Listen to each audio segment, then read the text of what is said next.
இந்த சண்டே ரொம்ப ஸ்பெஷலாக இருந்தது எனக்கு. நான் எல்லாருக்காகவும் இன்றைக்கி coconut milk rice plus chicken gravy பண்ணேன். அண்ட் அப்பாவோட லவ் ப்ளஸ் கிட்ஸோட ஹாப்பினஸ் எல்லாம் சேர்ந்து இந்த சண்டே எங்களுக்கு ரொம்ப ஸ்பெஷலாக போச்சு. வாங்க இந்த சண்டே எப்படி போச்சு அப்படின்றத இந்த வ்ளாகில் பார்க்கலாம்.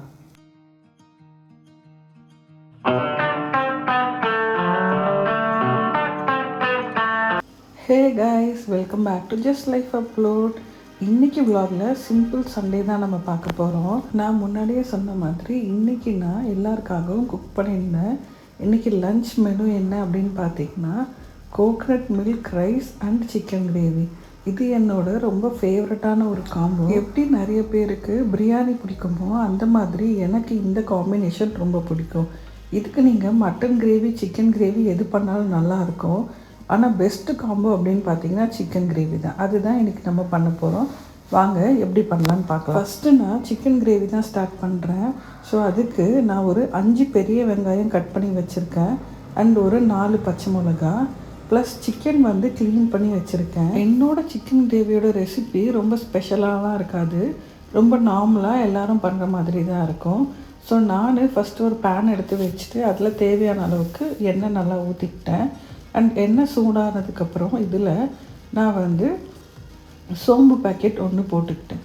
சோம்பு நம்ம நான்வெஜ்க்கு யூஸ் பண்ணும்போது அது டேஸ்ட் நல்லா கொடுக்கும். ஸோ அதனால் ஒரு 5 ருபீஸ் பேக்கெட் சோம்பை நான் ஃபுல்லாக இதில் போட்டுக்கேன். மோஸ்ட்டாக என்னோடய குக்கிங்க்கு பார்த்திங்கன்னா அம்மாவே எனக்கு எல்லாமே கட் பண்ணி கொடுத்துருவாங்க. ஸோ நான் பண்ண ஸ்டார்ட் பண்ணதுக்கப்புறமா மம்மி தக்காளியுமே எனக்கு கட் பண்ணி எடுத்துகிட்டு வந்து கொடுத்தாங்க. தக்காளி பெரிய தக்காளி ஒரு 5 தக்காளி கட் பண்ணி தந்தாங்க. சோம்பு நல்லா பொரியறது வரைக்கும் வெயிட் பண்ணுறோம். ஸோ அதுக்குள்ளே நான் பச்சை மிளகா எல்லாத்தையும் சேர்த்து வச்சுருந்தேன். ஸோ அதை தனியாக எடுத்து வச்சுக்கிட்டு நெக்ஸ்ட்டு சோம்பு நல்லா பொரிஞ்சதுக்கப்புறமா நான் அதில் தேவையான அளவு வெங்காயமும் போட்டுக்கிட்டேன். தக்காளி நீங்கள் ரொம்ப குட்டியாக கட் பண்ணணும்லாம் தேவையில்லை. ஜஸ்ட் 2ஆக கட் பண்ணி வச்சுக்கிட்டா போதும். ஏன்னா எப்படி இருந்தாலும் அது வெந்துட்டதுக்கப்புறம் நம்ம அதை ஸ்மாஷ் பண்ணிட போகிறோம். ஸோ அதனால் ரொம்ப எஃபர்ட் எடுத்துலாம் நாங்கள் கட் பண்ண மாட்டோம். 2ஆக கட் பண்ணாலே போதும். ஸோ இந்த வெங்காயம் எல்லாத்தையும் ஃபஸ்ட்டு போட்டுட்டு அது நல்லா வதக்கிக்கலாம். இதுக்கு நான் 5 பெரிய வெங்காயம் யூஸ் பண்ணியிருக்கேன். ஒன்ஸ் வெங்காயம் நல்லா வதங்கிட்டதுக்கப்புறம் அதில் இஞ்சி பூண்டு பேஸ்ட் போட்டுக்கலாம். இஞ்சி பூண்டு பேஸ்ட் போட்டுட்டு அதுக்கப்புறமா நான் இதில் பச்சை மிளகாவுமே ஆட் பண்ணிக்கிறேன். ஏன் நான் பச்சை மிளகாவை லேட்டாக ஆட் பண்ணுறேன் அப்படின்னா வெங்காயத்து கூட பச்சை மிளகாவை போடும்போது அட் டைம்ஸ் இது தெரிக்கும் மேலே. ஸோ இஞ்சி பூண்டு பேஸ்ட் போட்டுட்டு அதுக்கப்புறமா பச்சை மிளகாவை போடும்போது எனக்கு அவ்வளோவா மேலே தெரிக்காது. அதனால நான் இந்த மெத்தட் யூஸ் பண்ணுவேன்.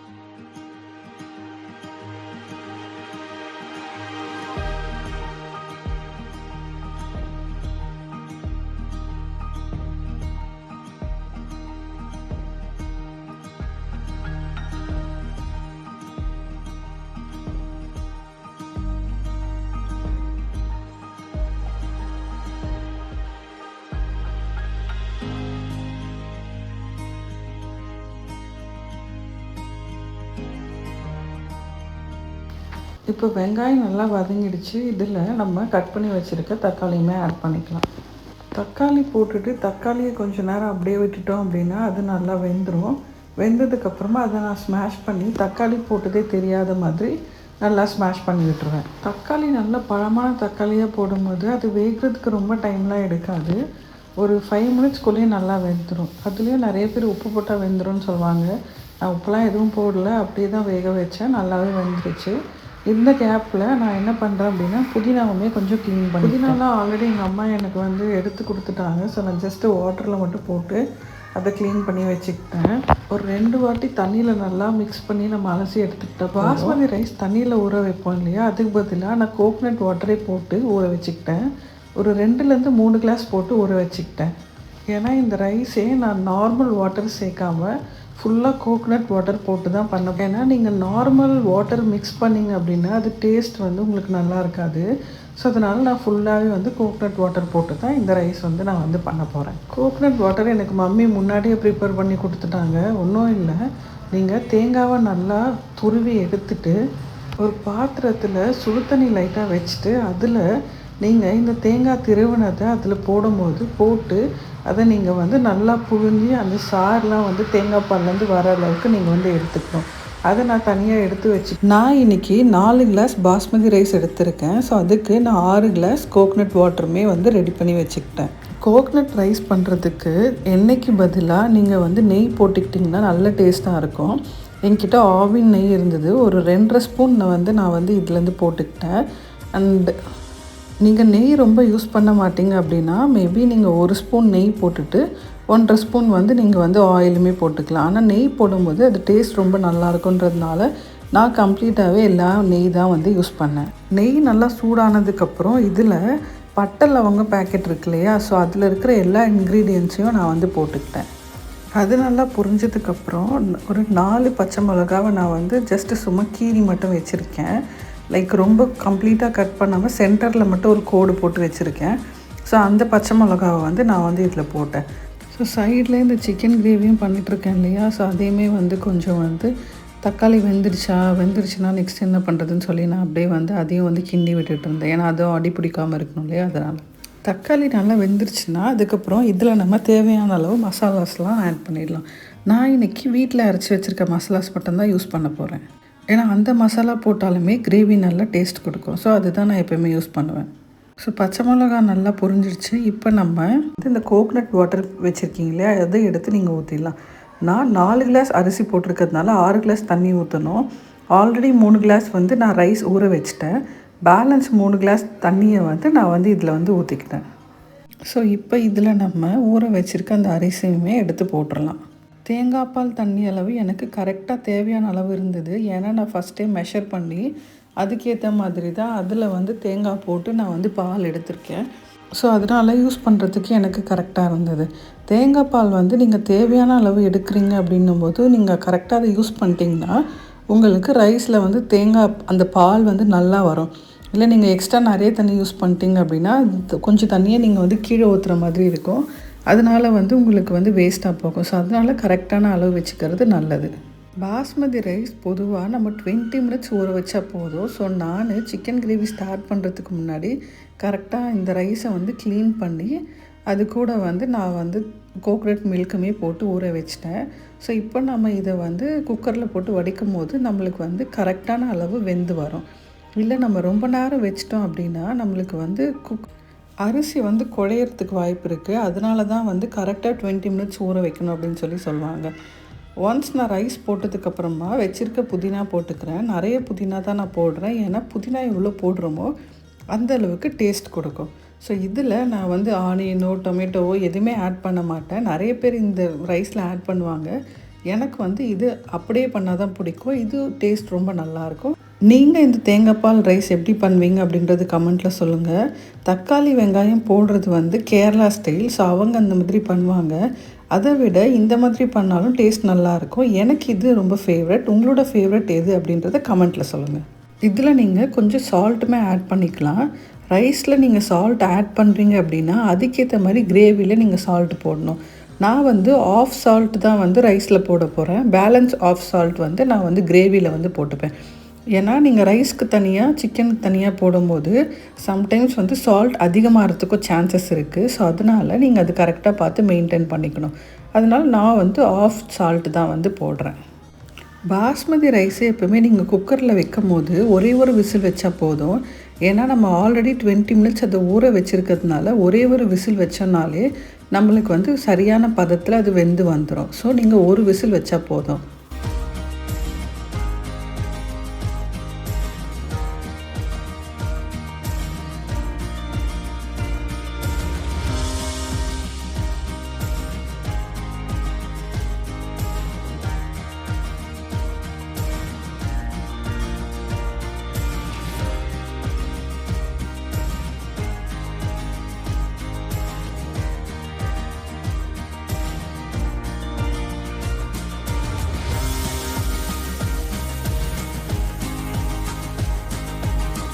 எனக்கு தக்காளியுமே நல்லா கிரேவிக்கு வெந்து வந்துடுச்சு. இப்போ இந்த தக்காளியை நல்லா ஸ்மாஷ் பண்ணி விட்டுட்டு அதுக்கப்புறம் மசாலாஸ்லாம் நம்ம கொஞ்சம் கொஞ்சமாக ஆட் பண்ணிக்கலாம். இந்த தக்காளியை நல்லா வெந்ததுக்கப்புறம் நம்ம வந்து அதை குத்தி விட்டோம் அப்படின்னாலே அது நல்லா வந்து கிரேவியோடு மிக்ஸ் ஆயிரும். லைக் அந்த ஆனியன் கூட நல்லா அது மிக்ஸ் ஆயிரும். ஸோ மிக்ஸ் ஆயிடுச்சு அப்படின்னா டொமேட்டோ இருக்கிறதே தெரியாமல் லைக் அந்த கலர் மட்டும்தான் அந்த ஆனியன் கூட சேர்ந்து கொடுக்கும். அது இல்லாமல் தோல் மட்டும் தனியாக இருந்துடும். ஸோ அது வந்து சாப்பிட்றதுக்கு நம்மளுக்கு கஷ்டமாக இருக்காது, ஈஸியாக தான் இருக்கும். ஸோ இதுக்கு நான் ஒரு 4 to 5 ஸ்பூன் வந்து மிளகாத்தூள் வந்து யூஸ் பண்ணிக்கிறேன். இது வந்து வீட்டிலே மம்மி வந்து சிக்கன் மட்டனுக்காக லைக் நான்வெஜ்க்காகன்னு சொல்லிட்டு ஒரு மசாலா அரைச்சி வச்சுருப்பாங்க. அந்த மசாலா தான் இன்றைக்கி நான் போடுறேன். 5 ஸ்பூன் மசாலா போட்டால் கரெக்டாக இருக்கும் அப்படின்றதுக்காக 5 ஸ்பூன் போடுறேன். ஃபஸ்ட் 4 ஸ்பூன் போட்டுட்டு செக் பண்ணி பார்த்துட்டு அதுக்கப்புறமா இன்னொரு ஸ்பூன் மசாலா வந்து அதிகமாகிடுச்சுனாலும் கிட்ஸ் சாப்பிட ரொம்ப கஷ்டமாக இருக்கும். ஸோ அதனால் நான் ஃபஸ்ட்டு வந்து 4 ஸ்பூன் தான் போட்டு நல்லா மிக்ஸ் பண்ணி பார்த்துட்டு அதுக்கப்புறமா வந்து நான் வந்து இன்னொரு ஸ்பூன் வந்து இதில் வந்து ஆட் பண்ணியிருக்கேன். சிக்கன் வந்து மம்மி முன்னாடியே வந்து எனக்கு க்ளீன் பண்ணி கொடுத்துட்டாங்க. எங்கள் வீட்டில் வந்து எப்போவுமே நாங்கள் வந்து சிக்கனை வந்து மஞ்சத்தூள் போட்டு க்ளீன் பண்ணி வச்சுப்போம். ஏன்னா நீங்கள் மஞ்சத்தூள் போட்டு க்ளீன் பண்ணி வச்சிங்க அப்படின்னா சிக்கன் நீங்கள் வந்து குக் பண்ணிவிட்டு அதை வந்து சாப்பிடும் போது நீங்கள் வந்து எலும்புலாம் கடிச்சா கூட உங்களுக்கு அதில் இந்த ரா ஸ்மெல் வராது.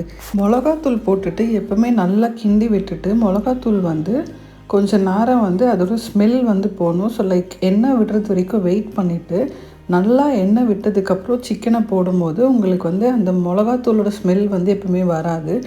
ஸோ அதனால் வெயிட் பண்ணி அந்த மிளகாத்தூள் வந்து நல்லா வந்து வேகிற அளவுக்கு வெயிட் பண்ணணும். லைக் அதில் வந்து ஆயில் வந்து மேலே மிதக்கிற அளவுக்கு வெயிட் பண்ணிவிட்டு அதுக்கப்புறமா நான் அதில் வந்து சிக்கனை வந்து ஆட் பண்ணிக்கிறேன். மஞ்சத்தூள் போடாமல் நம்ம சிக்கனை க்ளீன் பண்ணி வச்சுட்டு நம்ம வந்து கிரேவியில் வந்து மஞ்சத்தூள் போட்டுக்கிறோம் அப்படின்னும் போது அது வந்து நீங்கள் சிக்கனை வந்து சாப்பிடும் போது எலும்புலாம் கிடைக்கும் போது அந்த ரா சிக்கன் ஸ்மெல் வந்து அப்படியே வரும். ஸோ அதனால் பெட்டர் வந்து சிக்கனை வந்து மஞ்சத்தூள் போட்டு க்ளீன் பண்ணுறது தான். வெறும் அந்த ரீசனுக்கு மட்டும் இல்லாமல் நீங்கள் மஞ்சத்தூள் போட்டு க்ளீன் பண்ணும்போது அது உங்களுக்கு பெட்டராக க்ளீனாகி வந்துடும். ஸோ அதனால் மஞ்சத்தூள் போட்டு எப்பவுமே சிக்கனை க்ளீன் பண்ணிக்கோங்க. சிக்கன் வந்து பேசிக்காகவே தண்ணி விடும். ஸோ அதனால் நான் இனிஷியலாக வந்து தண்ணி எதுவும் ஊற்றலை, நல்லா மிக்ஸ் பண்ணி விட்டுட்டு சால்ட் மட்டும் போட்டுட்டேன். ஒரு 5 மினிட்ஸ்க்கு அப்புறமா வந்து நான் வந்து லைட்டாக வந்து தண்ணி ஆட் பண்ணிக்கிட்டேன். எனக்கு வந்து ரைஸ்க்கு வந்து நான் வந்து குழம்பு மாதிரி சாப்பிட போகிறதில்ல, கிரேவி மாதிரி தான் சாப்பிட போகிறேன்.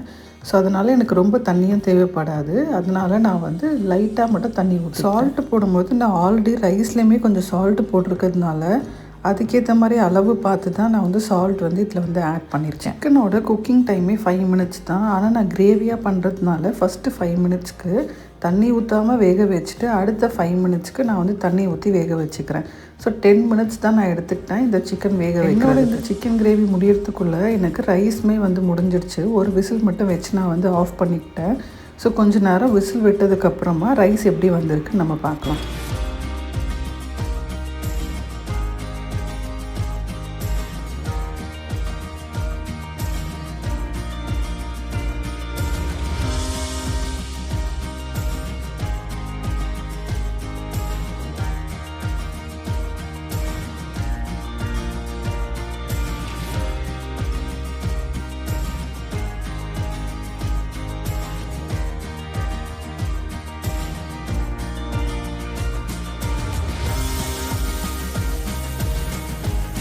ஓகே, ரைஸ் எப்படி வந்திருக்குன்னு இப்போ செக் பண்ணி பார்க்கலாம்.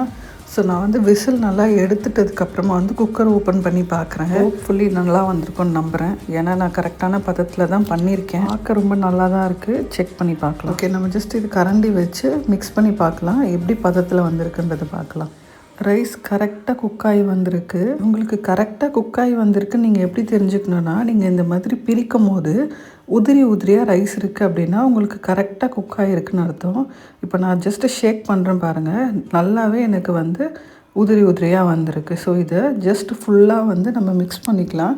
ஏன்னா வந்து இந்த கோகனட் மில்க் வந்து மேலேயே நின்றோம். ஸோ அதனால் ஃபுல்லாக ஒரு வாட்டி மிக்ஸ் பண்ணிவிட்டு குக்கரை மூடி வச்சிடலாம். ஸோ இந்த கன்சிஸ்டன்சியில் தான் நான் வந்து இன்றைக்கி வந்து கிரேவி வந்து பண்ணேன். வாங்க நம்ம குட்டி ரிவ்யூவர்கிட்ட ரிவ்யூ கேட்டுடலாம்.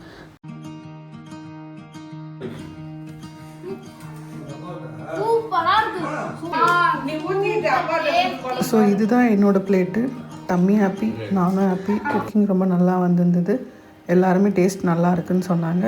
ஸோ சாப்பிட்டு முடிச்சுட்டு ஸ்வீட்காக நாங்கள் இன்றைக்கி கரும்பு தான் சாப்பிட்றோம். அப்பா எங்களுக்கு கரும்பு நல்லா குட்டி குட்டியாக வெட்டி கொடுத்தாரு. எனக்கு ப்ளஸ் கிட்ஸுக்கு கட் பண்ணி கொடுத்தாரு. கரும்பு சாப்பிட்ணுன்னு என்னமோ ரொம்ப ஆசையாக தான் இருக்குது. ஆனால் ஃபஸ்ட்டு மாதிரி கரும்புலாம் இப்போ இருக்கிறதில்ல. கொஞ்சம் அளவு சாப்பிட்டாலே நாக்கெல்லாம் வந்து பொத்து போயிடுது. லைக் ஒரு மாதிரி அச்சரம் வந்த மாதிரி ஆகிடுது. அதனாலே வந்து பயந்து சாப்பிட வேண்டியதாக இருக்குது. நான் ரொம்ப கொஞ்சம் அளவு தான் சாப்பிட்டேன். ஏன்னா இதில் சுகர் வேறு ஏறும் அப்படின்னு சொல்லிட்டு கொஞ்சம் சாப்பிட்டதுக்கே எனக்கு வந்து நாக்கெல்லாம் ஒரு மாதிரி ஆயிடுச்சு. கிட்ஸுக்கெலாம் ஒன்றும் தெரியல, அவங்களும் நல்லா என்ஜாய் பண்ணி தான் சாப்பிட்டாங்க. எனக்கு தான் ஒரு மாதிரியாக இருந்தது. ஸோ கைஸ், இதோட நம்ம வீடியோ எண்டுக்கு வந்தாச்சு. உங்களுக்கு இந்த வீடியோ பிடிச்சிருந்தது அப்படின்னா என் வீடியோவை லைக் பண்ணுங்கள், ஷேர் பண்ணுங்கள். அண்ட் உங்கள் சண்டே எப்படி போச்சு அப்படின்றத மறக்காமல் கமெண்ட்டில் சொல்லுங்கள்.